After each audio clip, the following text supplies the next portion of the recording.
Hopefully this isn't too shaky. Yeah. So I've been thinking lately about religion and non-duality and just people living normal lives and religion. It's not that there aren't positive things that go on in religious circles, positive teachings, helpful moral things, ethical teachings. It's not like love is never taught. It's not like love never happens. But the problem is that you have a bunch of people agreeing supposedly to love each other and to love everyone on the planet, but then they're simultaneously believing that their quote unquote God, who is supposedly the source of all reality, is the same one who is dangling the carrot of salvation in front of your face and saying that if you don't grab it, then you're going to burn for eternity. And there's no gospel in that. It's only if you believe that that is built into the structure of reality. Then you will be convinced that it's actually okay somehow to treat yourself and other people that way. I don't subscribe to Christianity or any of those things that have that as the foundation or the background of the belief system. I just don't. And you will never get me back into that because it's horrible. I think people confuse things. They'll be searching for love and they'll be searching for truth. They'll be searching for or questioning what is the ultimate source of reality of the universe, of ourselves, and there is a love that comes through people and life naturally that exists, but then they'll superimpose the biblical stories onto that inherent love and say, see, this is what that is. And they're two separate things. They're not the same thing. They're not the same thing. But it's easy to confuse those two.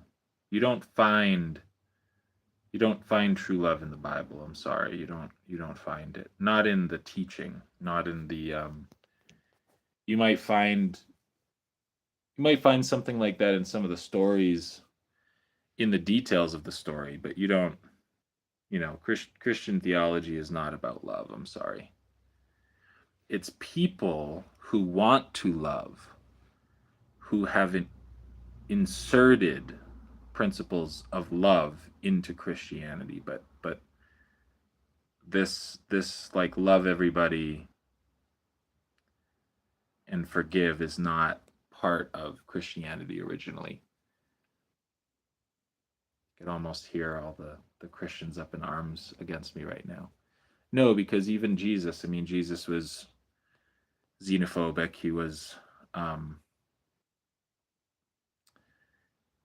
he he was expanding a little bit on the Old Testament, perhaps, but he was still all for the temple of his father, which is not the creator of the universe, which is not the source of the universe. That's not what he was talking about when he said father. And so I think it's fine to use those stories when we're trying to reach for ultimate truth, as long as we don't believe too much that those stories were what that those stories were actually trying to talk about what we are actually inherently reaching for.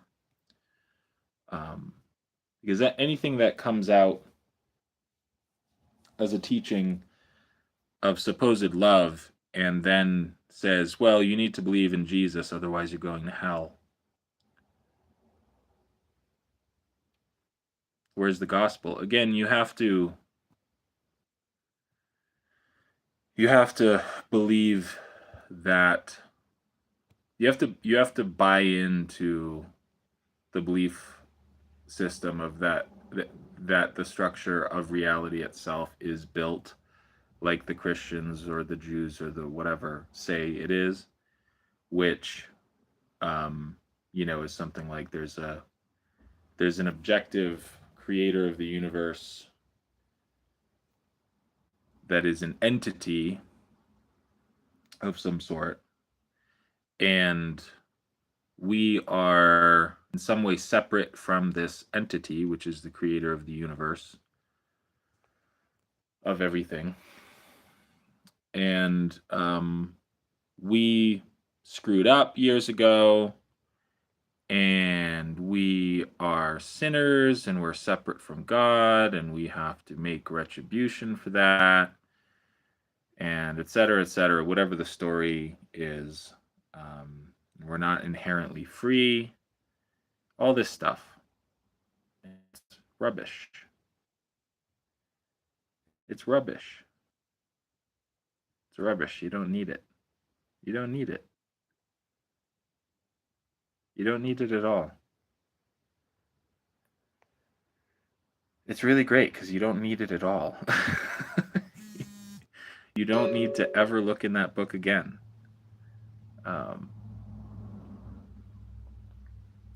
You are already inherently free.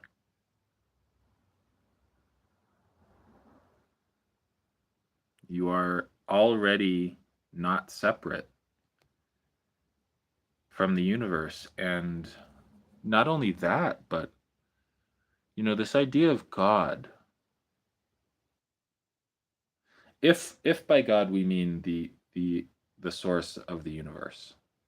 I have to keep saying that because I really don't like to go on using the word God when I'm not being crystal clear as to what I mean, because that word means thousands of different things for millions of different people. And I don't want there to be a confusion, but if we mean the source of the universe, first of all, that's not an individual entity, right?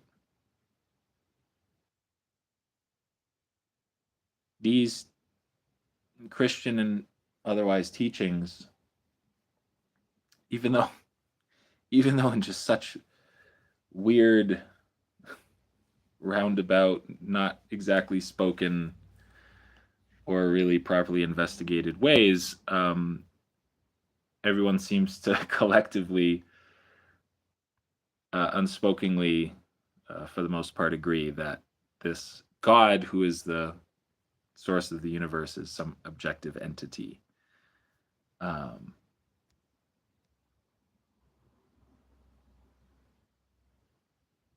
Which is rubbish. And the thing with that is that if the source of reality is an objective entity which is separate from you, that means you're separate. And then then it makes sense that you would need a savior, and that the savior needs to be God himself, right? Then that makes sense. But that's bullshit. So that's not what's going on. That's not what's going on. What we could call the gospel, or the good news of life, is way better than that. It's way better than that. It's that there's nothing to do. There's no one to save. You don't need to be saved. No one needs to be saved. There's no individual soul that's separate from God, that's like limited, um, that you are in identification with or synonymous with, that needs to be saved. It's not happening. Sorry. There isn't a problem. There isn't a there's like plenty of relative problems that we can take care of, you know. I should be earning more money right now. Um, that's a problem. But it's not an ultimate problem. You know what I mean? These are different things. So what I'm talking about is kind of at the ultimate level of existence or reality. Not we're not having a conversation about relative problems in life. That's a different discussion, and those things need to be talked about as well because they're part of life. They're, you know, we have to do things and we have to work usually and eat and relationships and all these things. But at the ultimate level, at the level of whoever you are, whoever I am, and whatever this is, and we don't really have to speak of God. It's just that so many people speak of God that it kind of begs the question or the discussion, you know. But I, you know, um, my partner, for instance, doesn't really have any interest in God, and I that makes me very excited because I don't either. You know, it's like it. You don't have to talk about it. You know, if if you're not separate, then what's the problem? What do you have to talk about? Unless it's, you know, like what I'm doing here, I enjoy talking about it. It's not I'm not trying to fix a problem. I just like to talk about it. It's coming from joy and it's coming from curiosity and interest and it's genuine and I enjoy talking about it. Um, but it's not to solve an issue. It's not to solve a problem. So the thing about, you know, needing to be saved and all that means that, you know, you are in some fundamental way broken and you're not. The so let me get to the point. As Francis Lucille says often, or as he uses what he uses to speak about this often is whatever it is that is hearing these words right now is not separate from reality, is not separate from the source of the universe.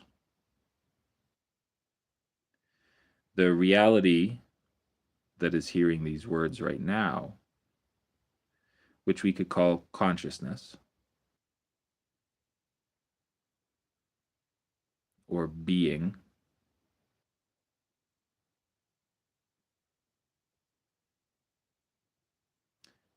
this reality that is conscious right now and present and hearing these words is simultaneously not found in perceptual experience and not separate from it or from anything.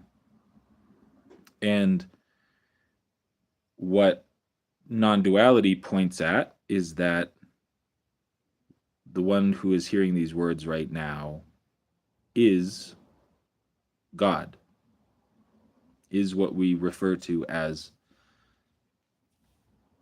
the source of all things, consciousness, which inherently gives you a sense of ultimate freedom because, or as Francis would say, a glimpse, because then you realize, oh, I don't have to do anything.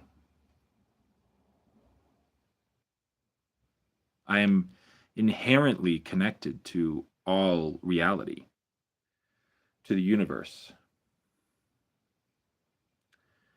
And in the search for, if you are someone who's searching for God or searching for answers, ultimate answers, or searching for who you really are, all of these things,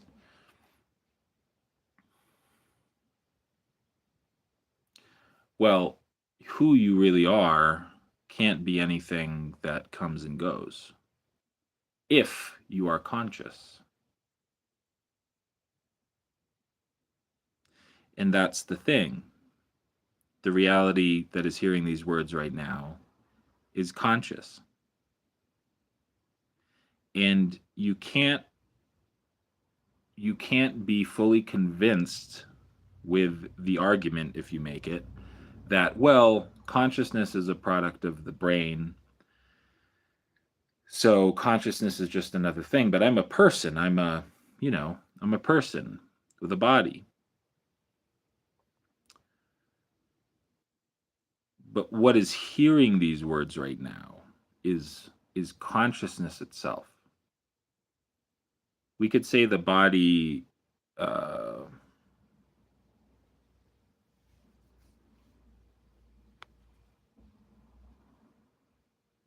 from bodies to bodies, when you hear a voice, when my voice is hitting your ears, the body helps to say listen, but the body is not the thing that is aware. The one that I'm looking at right now, who's looking at me, not the person, but the very awareness that I'm looking at and that I'm looking from, is the same. It's the same awareness. It's the same thing. It's one.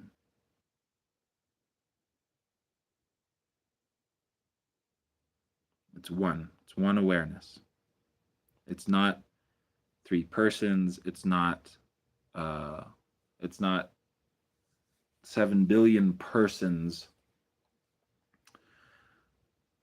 which have awareness. It's one awareness.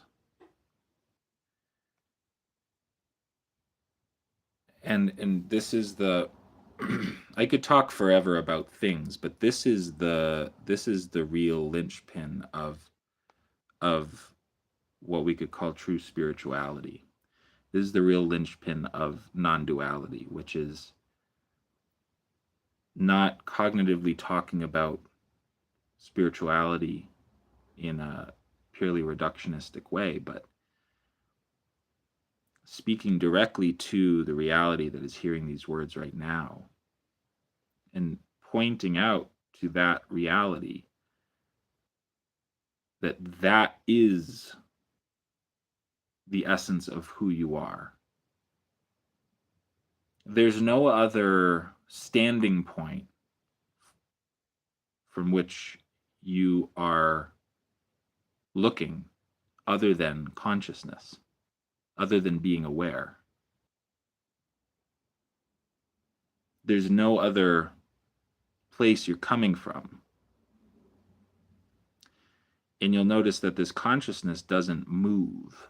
It doesn't share the limitations of the body or the mind, for that matter. It doesn't share the limitations of anything in perceptual experience. It doesn't share the limitations of the world. It doesn't share the limitations of the universe itself as far as we can perceive it.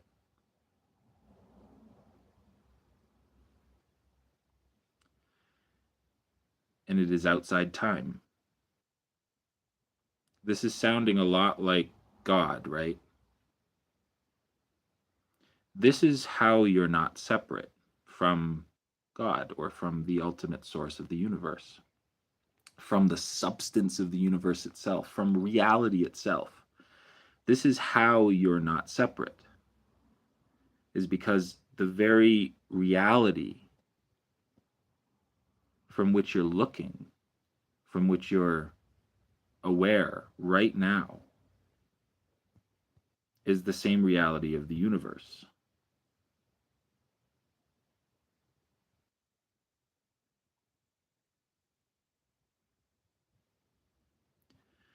the reality that I'm speaking to and from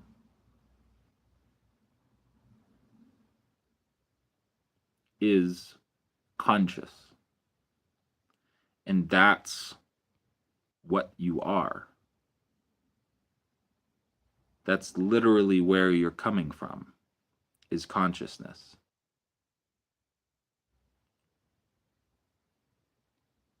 You know?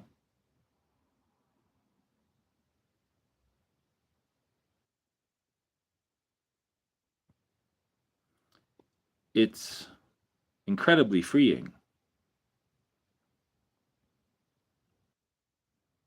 because it's not like you need a reason to be reminded of this, but to be reminded of this is beautiful because whatever seeming problems you have in life that are feeling like they're reaching some ultimate level where you're in judgment of yourself and other people or whatever, then a friend comes by and reminds you of what you are and how that is unlimited,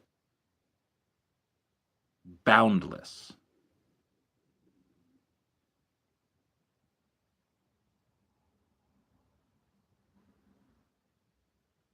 Is not born, does not die. All of these things.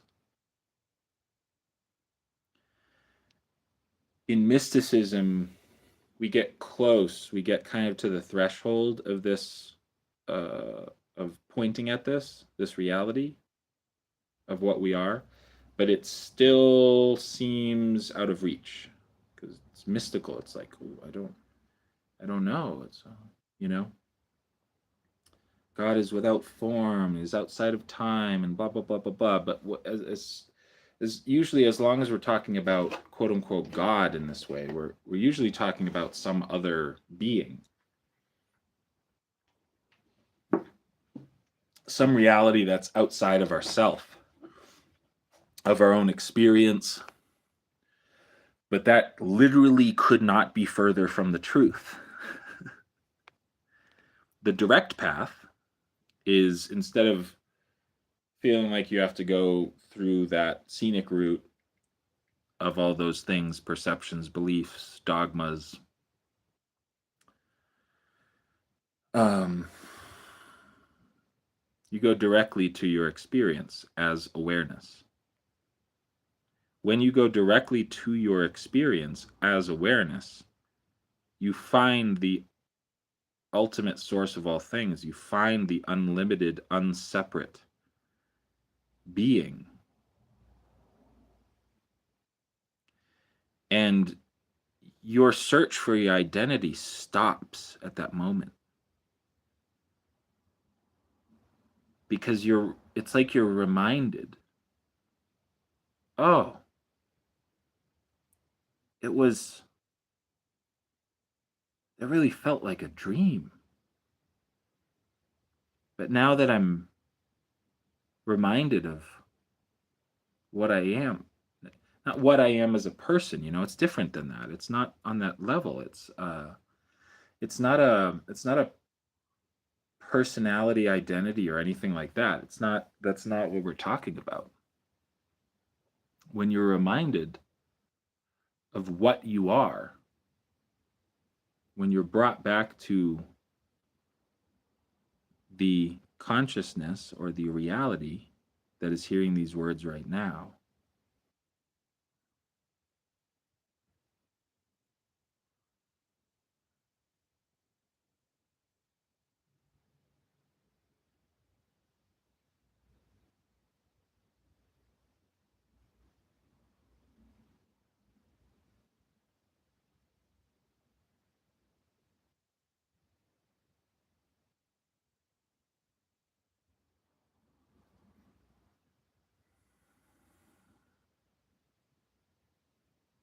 everything stops, if even for a moment.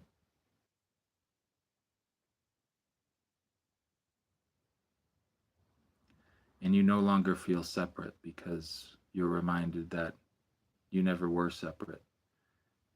You can never be separate.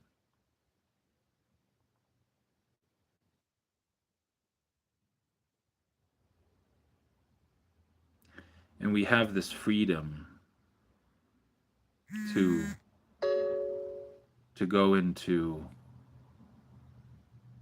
perceptual experience and create a story about what's happening and who we are, and attach this identity like, oh, Dan is suffering, Dan is having trouble with this, Dan is whatever, or Dan is doing really well, and Dan is and that's fine, and it's relatively correct. But sometimes we kind of go a little too far and blind ourselves, and we forget, out of our own freedom, temporarily,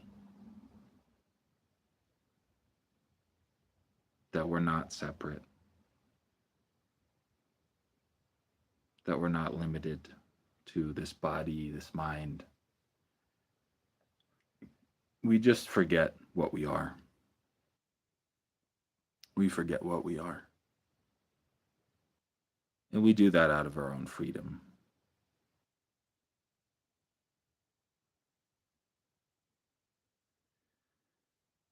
But being softly led back to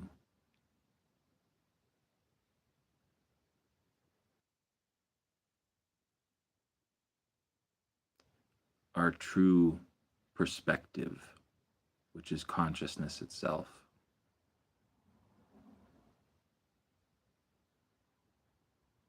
is true spirituality. And I believe it's the only truly helpful way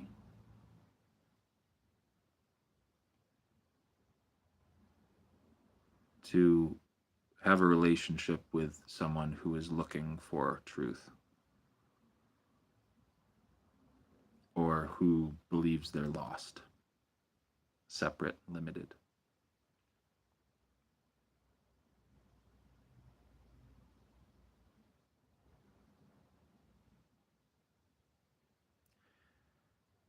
There's a kernel of truth in the idea, the Christian idea, that things are already taken care of, that you have nothing to worry about. But this is not something that happened 2,000 years ago.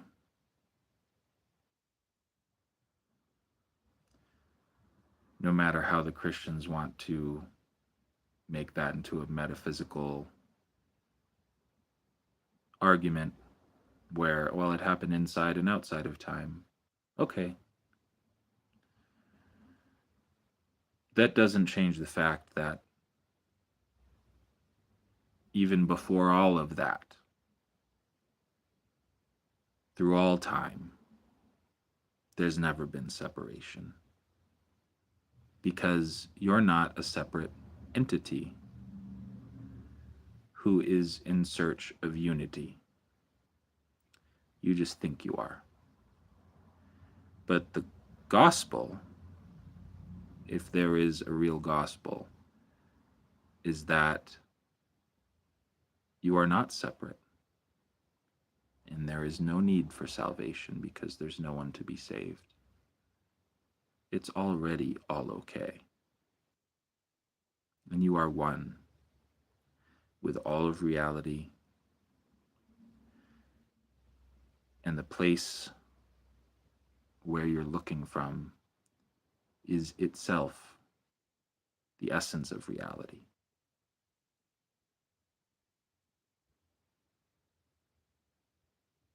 Good morning. Thanks for watching.